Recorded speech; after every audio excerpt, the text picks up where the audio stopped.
Queridos chicos, bueno, antes que nada, felices Pascuas. Sobre todo para aquellos que no pudieron seguirnos ayer en el vivo de la noche, una muy pero muy feliz Pascua y una muy pero muy feliz resurrección del Señor. La resurrección es la fiesta central de nuestra fe. Por eso hoy nos encontramos aquí en el templo, junto al cirio pascual también, signo de la luz de Cristo resucitado. Lo hemos encendido anoche en la vigilia pascual. Y creo que este es el mejor lugar para esta última meditación que vamos a hacer del retiro. Después de tantos textos que nos han hablado de la cruz de Jesús, creo que si este texto faltaba, evidentemente nos faltaba algo. Si este texto faltaba, si esta meditación faltaba, nos quedábamos a mitad de camino. La cruz solo tiene sentido, yo se lo decía el viernes, en la meditación del viernes, la cruz solo tiene sentido porque después viene la resurrección. De todos los textos que podemos elegir acerca de la resurrección, yo me voy a quedar con uno que a mí es el que más me gusta de todos, y por eso lo comparto. Hay muchos textos, podemos ver a María Magdalena yendo al sepulcro, llorando, podemos ver a Pedro y a Juan corriendo, podemos ver a los discípulos de Emaús, podemos ver otros textos. Para mí, este es el texto, uno de los que más me gusta de la resurrección, y van a ver por qué.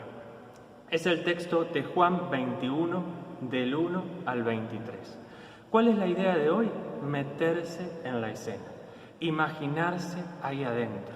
Tratar, siempre les digo, lean antes el texto para entender lo que voy a decir ahora. Tratar de cerrar los ojos y de seguir las acciones, de seguir las palabras, de seguir los pensamientos, de seguir las emociones, de sentir, si me permiten, los olores que hay en la escena.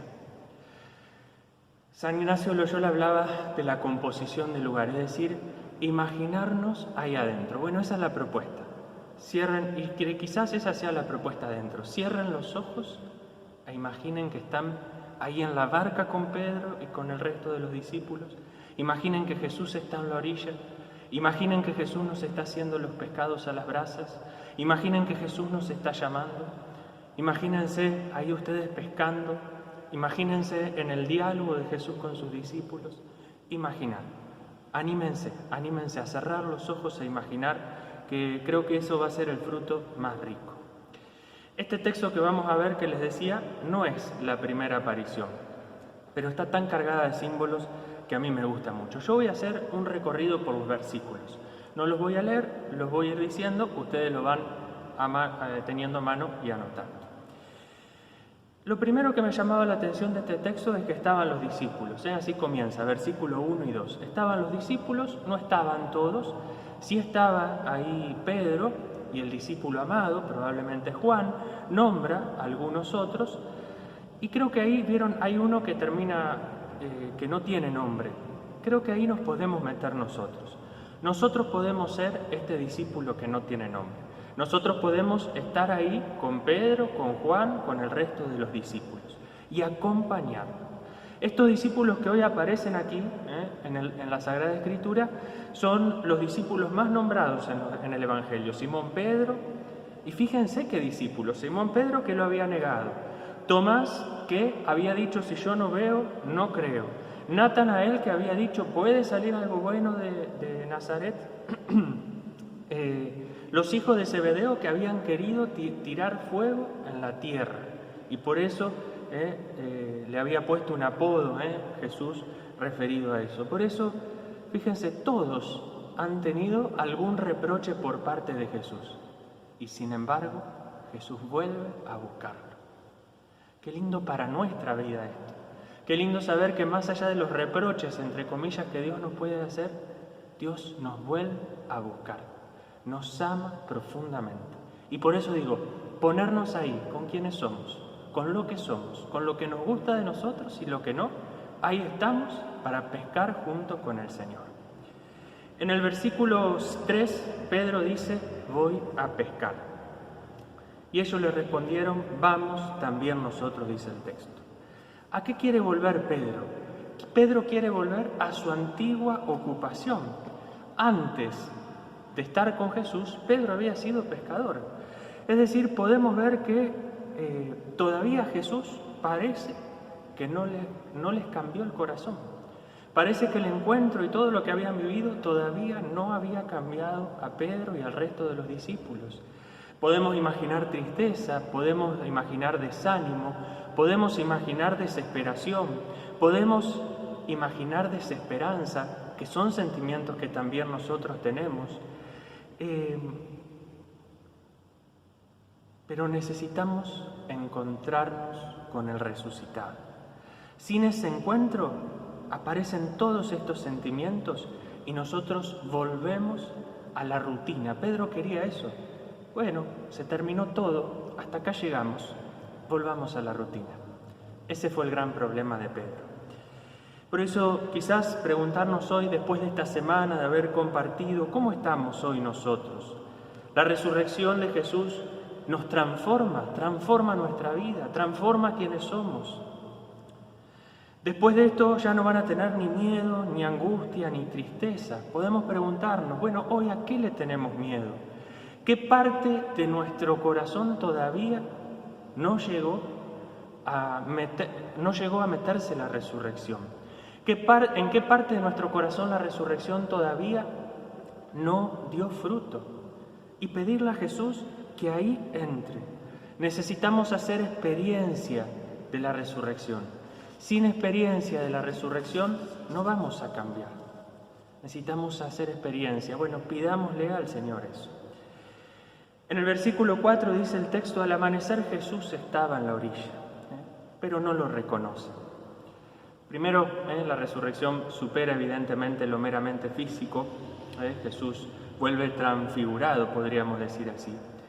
Pero cuando empiezan a ver que hay alguien en la orilla, cuando empieza a salir la luz. Pensemos en nuestras oscuridades, pensemos en nuestras partes negras. Jesús va a empezar a aparecer cuando empiece a amanecer, o lo vamos a ver cuando empiece a amanecer. Eso significa que Jesús, en medio de las oscuridades, en medio de la noche no estaba. Quizás estuvo toda la noche acompañándolos, pero necesitaban que empiece a salir el sol. Qué bueno que en nuestras oscuridades, aunque Jesús no lo veamos, podamos saber que ahí está. Quizás puede ser un ejercicio recorrer también nuestras oscuridades para descubrir ahí a Jesús y dejarnos iluminar por la luz de la resurrección. Jesús no está en la barca, sino que está en la orilla. Y sin Jesús, significativamente, no han pescado nada. Al amanecer, ahí estaba Jesús. Que en el amanecer de nuestro corazón también puede ir entrando Cristo. El versículo 5, fíjense qué linda pregunta. ¿Tienen algo para comer? Jesús se preocupa por ellos. ¿Vos tenés algo para comer? ¿De qué tenés hambre? ¿De qué tenés sed? Yo te quiero saciar, eso nos podría decir Jesús. Si imaginamos la escena, pensémonos ahí adentro. En el versículo 6 Jesús le dice: tiren la red, y entonces pescamos. Qué lindo imaginar que solo pescamos con Jesús, que solos no podemos pescar, que si estamos solos nuestro trabajo es infructuoso, solo con Jesús pescamos. Cuando empezó la cuarentena yo digo, ¿y ahora qué voy a hacer? Encerrado acá adentro, tengo que hacer algo.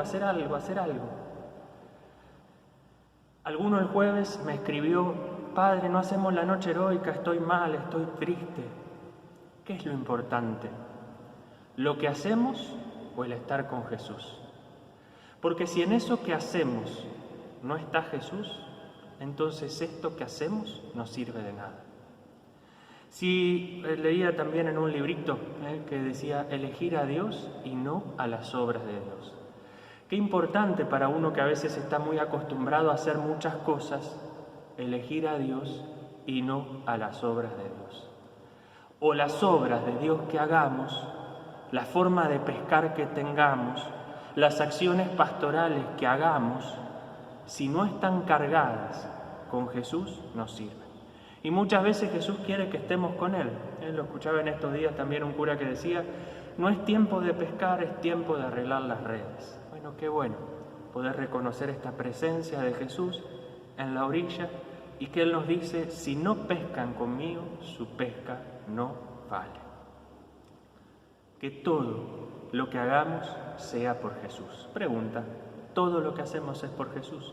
Nuestras acciones pastorales, todo lo que hacemos religiosamente es por Jesús, ¿o no?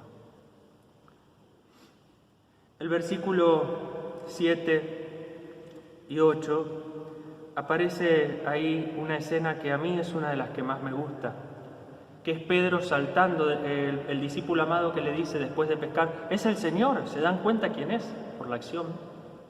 Pedro este dice se ciñe la túnica, otros dicen se desnuda y se tira al río, y están solo a unos 100 metros de la orilla, y sin embargo ahí se tira Pedro, como desesperado.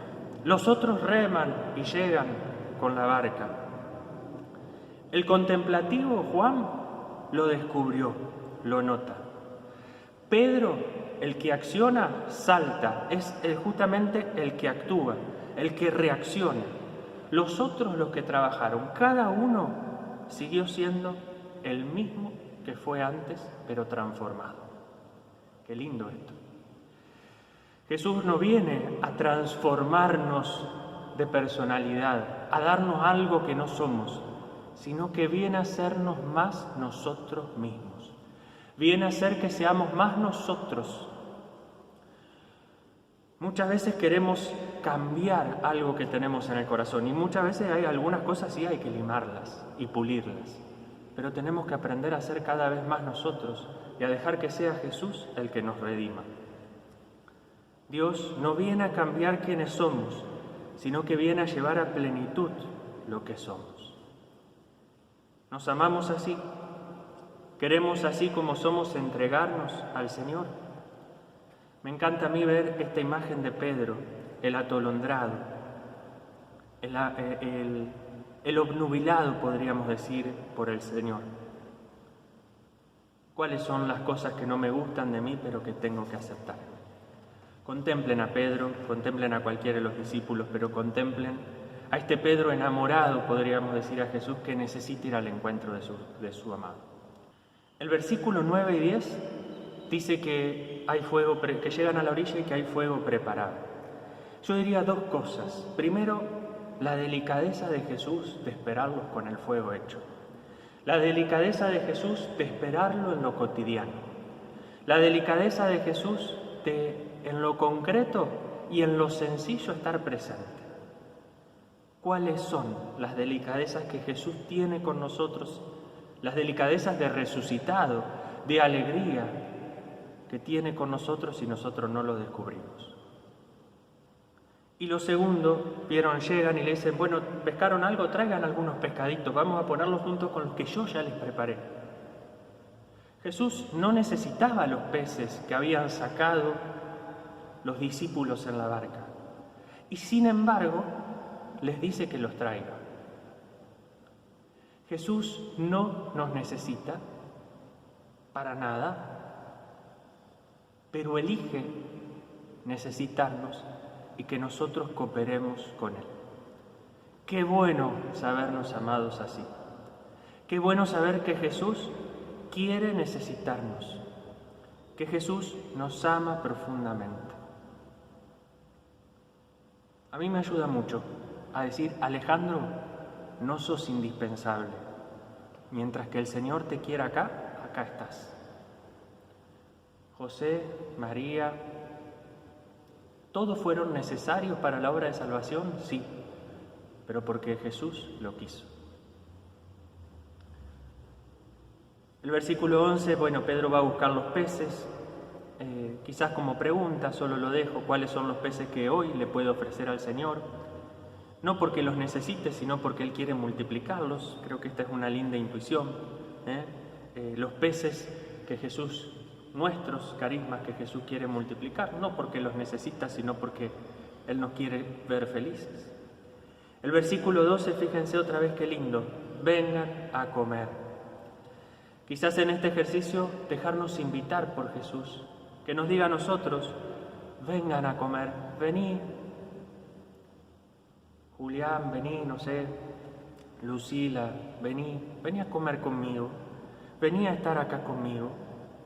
Y preguntarnos quizás en ese momento, bueno Señor, ¿con qué querés alimentarnos? ¿Cuál es el alimento que nosotros estamos comiendo, la porquería que nosotros estamos comiendo? ¿Y cuál es el gran alimento que vos nos querés dar a nosotros? ¿Con qué nos querés alimentar? ¿Y por qué nosotros no nos dejamos muchas veces alimentar por vos? Nadie se animaba ahí en ese versículo a decir nada, pero todos gozaban de la presencia de Jesús. Gozar de esa presencia, gozar de Jesús que ahí está, gozar enamorados de Él, mirarlo, contemplarlo. Me imagino así a los discípulos, medio como bobos, mirándolo, sin poder creer lo que están viendo. Por último, voy a terminar con otra cosita, pero el versículo 13, que ahí cierra un poco esa escena 13 y 14, fíjense qué dice, lo voy a leer. Jesús se acercó, tomó el pan y se lo dio, e hizo lo mismo con el pescado. Esto es signo de la Eucaristía. Jesús tomó el pan y se lo dio. Ese es el alimento que el Señor nos regala. Este es el gran alimento del resucitado, alimentarnos con el pan, con el cuerpo del Señor resucitado. ¿Qué esperamos entonces para acercarnos a su mesa? ¿Qué estamos esperando para salir corriendo al encuentro del resucitado, para encontrarnos con Él, para alimentarnos con Él, para dejar que Él nos alimente, para dejar que Él nos haga crecer espiritualmente? Muchas veces tenemos miedo de soltar nuestro pecado, porque en nuestro pecado hasta a veces nos sentimos seguros. Y sin embargo el Señor nos dice, soltá eso y vení a alimentarte de mí, vení a confesarte, vení a misa, vení a ponerte enfrente del altar, vení y compartamos juntos, comamos juntos como amigos. Si yo quiero estar con vos, si yo quiero perdonarte. Jesús es el pan de vida que se da a sí mismo en la Eucaristía. Métanse. El texto para mí es hermoso, podría decir más cosas. Perdón, hoy va a ser un poquito más largo que los anteriores. Métanse en la cena pascual. Después, si quieren, pueden seguir ahí con el diálogo de Pedro y Jesús, más adelante, en donde, bueno, Jesús por 3 veces le pregunta si lo ama y Pedro por 3 veces le responde, sí, Señor, tú sabes que te quiero. 2 cositas así breves que me encantan ver de este texto. Pedro lo negó 3 veces. Por 3 veces el Señor le pregunta si lo ama. ¿Cuántas veces lo negamos nosotros? Jesús siempre nos da una segunda oportunidad. Y lo segundo, Jesús le pregunta de esta manera. Pedro, ¿me amas más que estos? Sí, Señor, sabes que te quiero.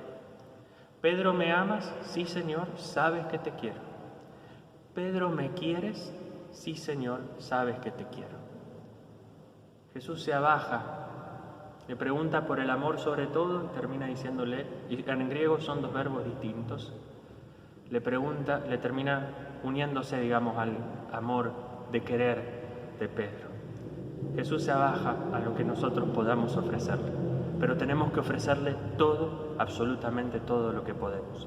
Y después de eso, en el último momento, Jesús le dijo, entonces, apacienta mis corderos, guía a mi iglesia y sígueme. Así termina ese texto. Sígueme. Le había dicho sígueme hacía mucho tiempo atrás. Hoy, el Pedro transformado, el Pedro transfigurado, podríamos decir así, por la resurrección, tiene que volver a elegir al seguimiento del Señor, pero no de cualquier Señor, y no del Señor crucificado solamente, sino del Señor crucificado y resucitado. La propuesta adentro creo que está. Quédense con este texto y métanse adentro. La propuesta afuera es muy amplia. Anuncien a Jesús. Anuncien la salvación. Piensen a quién tienen que anunciarle hoy la alegría de la resurrección. Chicos, un placer haber compartido estos encuentros con ustedes. Nos vemos en el vivo de esta noche a las 11. y espero realmente de corazón que sea la alegría de la resurrección la que venga a colmar toda su vida, la de su familia, sus intenciones, que sea la luz de Cristo la que los ilumine y que siempre se sientan acompañados por el Espíritu del resucitado que viene a traernos su paz y su alegría.